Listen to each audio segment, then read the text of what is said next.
Welcome to Sakshi digital. నేను మీ కృష్ణబాల. Italy పర్యటనలో ఉన్న కొందరు భారతీయ మహిళలు తమ దేశంపై అనుచిత వ్యాఖ్యలు చేసిన ఒక రెస్టారెంట్ వెయిటర్ను ధైర్యంగా నిలదీశారు. స్థానిక పోలీసుల్ని పిలిపించి అతడితో బహిరంగంగా క్షమాపణ చెప్పించారు. ఈ ఘటనకు సంబంధించిన వీడియో ప్రస్తుతం సామాజిక మాధ్యమాల్లో వైరల్గా మారింది. భారతీయ మహిళల తెగువను నెటిజన్లు వేనోళ్ల ప్రశంసిస్తున్నారు.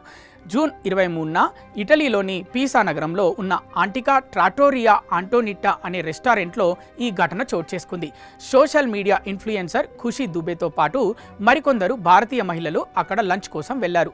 బిల్లు చెల్లింపు సమయంలో బంగ్లాదేశ్కు చెందిన వెయిటర్ హుస్సేన్తో వారికి వాగ్వాదం జరిగింది. ఈ క్రమంలో అతడు భారత్ను ఉద్దేశించి తీవ్ర అభ్యంతరకర వ్యాఖ్యలు చేశాడు. దీన్ని తీవ్రంగా పరిగణించిన ఆ మహిళలు, మర్యాదగా మాట్లాడు, మేం మహిళలం, ఆడవాళ్లను ఎలా గౌరవించాలో నేర్చుకో, మా దేశాన్ని దూషించినందుకు క్షమాపణ చెబుతావా లేదా అంటూ అతన్ని గట్టిగా ప్రశ్నించారు. అతను పట్టించుకోకపోగా మరింత రెచ్చిపోయాడు. దీంతో ఆ మహిళలు పోలీసులకు సమాచారం అందించారు. అక్కడికి చేరుకున్న పోలీసులకు తాము రికార్డు చేసిన వీడియోను చూపించారు. దీంతో మహిళలు పట్టుబట్టడంతో పోలీసుల సమక్షంలోనే వెయిటర్ తన తప్పును అంగీకరించి భారత్ను దూషించినందుకు బేషరత్గా క్షమాపణ చెప్పాడు. ముందు పొడిపొడిగా సారీ అని చెప్పినా వదలకుండా అతని చేత పూర్తిగా క్షమాపణ చెప్పించారు. ఈ మొత్తం ఘటనకు సంబంధించిన వీడియోను ఖుషీ దుబే తన ఇన్స్టాగ్రామ్ ఖాతాలో పోస్ట్ చేయడంతో అది కాస్త వైరల్గా మారింది.